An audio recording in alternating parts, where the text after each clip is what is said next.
बिस्मिल्लाहिर्रहमानिर्रहीम। अस्सलाम वालेकुम नाज़रीन। आज मैं आप लोगों के लिए 1 कप सूजी से मज़ेदार चॉकलेट केक बनाने की रेसिपी लाई हूँ कि किस तरह से विदाउट ओवन जो है आप लोग इस चॉकलेट केक को घर पर तैयार कर सकते हो और टी टाइम पे तो ये आप लोगों को बहुत ही ज़्यादा पसंद आने वाला है। तो चलिए अपनी रेसिपी की तरफ मूव करते हैं।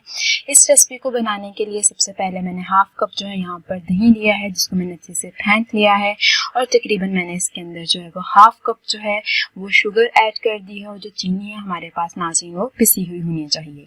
इसको हम अच्छे से जो है वो इसके अंदर मिक्स कर लेंगे ताकि हमारे पास जो कोई भी गुठली जो है वो इसके अंदर बाकी ना रहे। तो आप देख सकते हो कि ये हमारे पास अच्छे से जो चीनी है वो इसके अंदर मिक्स हो चुकी है। इसी तरह से आप लोगों ने इसको बहुत अच्छे से जो है इसकी मिक्सिंग करनी है ताकि आपका परफेक्ट जो केक है वो बनकर रेडी हो। मैं कोई स्टेप मिस नहीं करूँगी, स्टेप बाय स्टेप आपको बताऊँगी तो आपका परफेक्ट केक बनकर तैयार होगा। अब तकरीबन मैंने 1/4 कप जो है वो इसके अंदर कुकिंग ऑयल का ऐड किया है। आप जो भी ऑयल यूज़ करते हो आप इसके अंदर डाल सकते हो। अच्छे से मिक्स करने के बाद अब मैंने 1 कप जो है वो इसके अंदर सूजी का ऐड करना है। हम सूजी को नाज़रीन एक साथ जो है वो इसके अंदर ऐड नहीं करेंगे, थोड़ा थोड़ा करके इसको ऐड करेंगे और मुसलसल जो है आप लोगों ने इसको अच्छे से जो है वो मिक्स करते जाना है। मिक्सिंग जो है वो बहुत ही ज़्यादा इम्पोर्टेंट स्टेप है यहाँ पर। तो नाज़रीन देख सकते हो कि ये हमारे पास अच्छे से जो है वो मिक्स हो चुकी है। अब आप देख सकते हो ये काफ़ी ज़्यादा हमारे पास थिक है। अब इसको मिक्स करने में थोड़ा प्रॉब्लम हो रहा है। अब यहाँ पर तकरीबन मैंने हाफ कप जो है वो दूध यूज़ करना है। थोड़ा सा मैं अभी यूज़ करूँगी, फिर बाकी मैं थोड़ा बाद में यूज़ करूँगी। दूध हाफ कप या इससे थोड़ा ज़्यादा लग सकता है। अब आप देख सकते हो कि मैंने थोड़ा सा दूध मिक्स किया है। अब हमारे पास एक अच्छा फाइन सा जो मटीरियल है वो बनकर रेडी हो चुका है। ये सबसे इम्पोर्टेंट स्टेप है नाज़रीन। अब आप लोगों ने इसको ढाँप कर तकरीबन 30 मिनट के लिए लाजमी रखना है। अगर आप इस स्टेप को जो है वो स्किप कर दोगे तो आपका केक बिल्कुल भी अच्छा बनकर तैयार नहीं होगा, ना ही वो फूलेगा और ना ही वो हमारे पास प्रॉपर पक कर रेडी होगा। 30 मिनट के बाद मैंने इसके अंदर जो है वो 2 टेबलस्पून जो है वो कोको पाउडर के नाज़रीन ऐड कर दिए हैं क्योंकि हम चॉकलेट केक बना रहे हैं। अब आप देख सकते हो कि 30 मिनट रखने के बाद जो सूजी होती है ना वो फूल जाती है, जिसकी वजह से मुझे थोड़ा जो हाफ कप दूध में से थोड़ा सा दूध रह गया था वो मैंने मज़ीद इसके अंदर ऐड किया है। अब इसको हम जो है वो अच्छे से जो है इसके अंदर मिक्स कर लेंगे। अच्छे से मिक्सिंग करने के बाद नाज़रीन अब हम लोग हमारे पास जो नेक्स्ट स्टेप है वो हम लोगों ने इसके अंदर 1 टेबलस्पून जो है वो बेकिंग पाउडर का ऐड कर देना है। बेकिंग पाउडर को ऐड करके भी हम अच्छे से जो है वो उसके अंदर मिक्स कर लेंगे। नाज़रीन अगेन बता रही हूँ, अगर आप उसको 30 मिनट के लिए नहीं रखोगे तो आपका केक बिल्कुल परफेक्ट बनकर रेडी नहीं होगा। खुशबू के लिए यहाँ पर मैंने वनीला एसेंस का यूज़ किया है। इसको डालकर जो है वो आप अच्छे से जो है इसके अंदर मिक्स कर लोगे। मिक्स करने के बाद इस मटीरियल को भी तकरीबन आप लोगों ने 5 मिनट्स के लिए लाजमी रख देना है।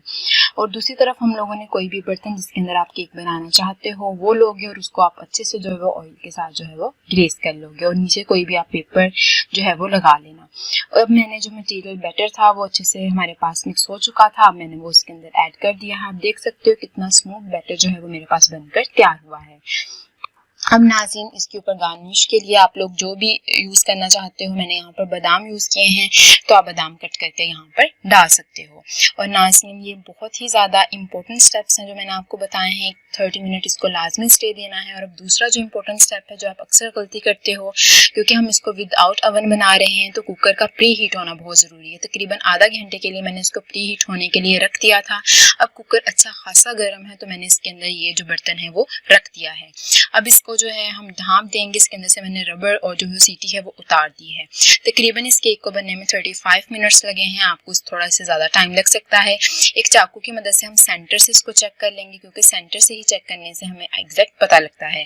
अब नाज़रीन जो मैंने अच्छे से ऑयल लगाया था उसकी वजह से ये बिल्कुल भी नीचे पैंदे के साथ चिपका नहीं है और आप देख सकते हो अच्छे से जो कागज़ है वो उसके ऊपर से रिमूव हो चुका है। तो हमारे पास मज़ेदार सॉफ्ट सा जो है वो सूजी का केक बनकर तैयार हो गया है। टी टाइम में तो स्पेशली ये केक आपको बहुत ही ज़्यादा पसंद आने वाला है। अब ये गर्म अभी है, मैं आपको इसकी कटिंग करके दिखा देती हूँ। नाज़रीन आप देख सकते हो कि ये बहुत ही ज़्यादा नरम बनकर तैयार हुआ है। तो अगर आप इसी तरह का केक रेडी करना चाहते हो तो आप लोगों ने किसी स्टेप को मिस नहीं करना है। एक तो 30 मिनट के लिए आपने जो है बैटर को रख देना है। दूसरा आपके जो कुकर है उसका प्री हीट होना बहुत ज़्यादा ज़रूरी है। अब आप इसको क्लोजअप से मैं दिखा देती हूँ कि हमारे पास कितना परफेक्ट जो है वो सूजी का केक बनकर तैयार हुआ है। इसके ऊपर मैंने कोई एक्स्ट्रा जो है वो चॉकलेट यूज़ नहीं की। जो मटेरियल मैंने यूज़ किया था उसी की मदद से मैंने ये मज़ेदार डिलीशियस जो है सूजी का केक तैयार किया है। अगर आपको ये वीडियो पसंद आई है तो काइंडली से लाइक कीजिए, शेयर कीजिए, मेरे चैनल को सब्सक्राइब कीजिएगा। अल्लाह हाफिज़।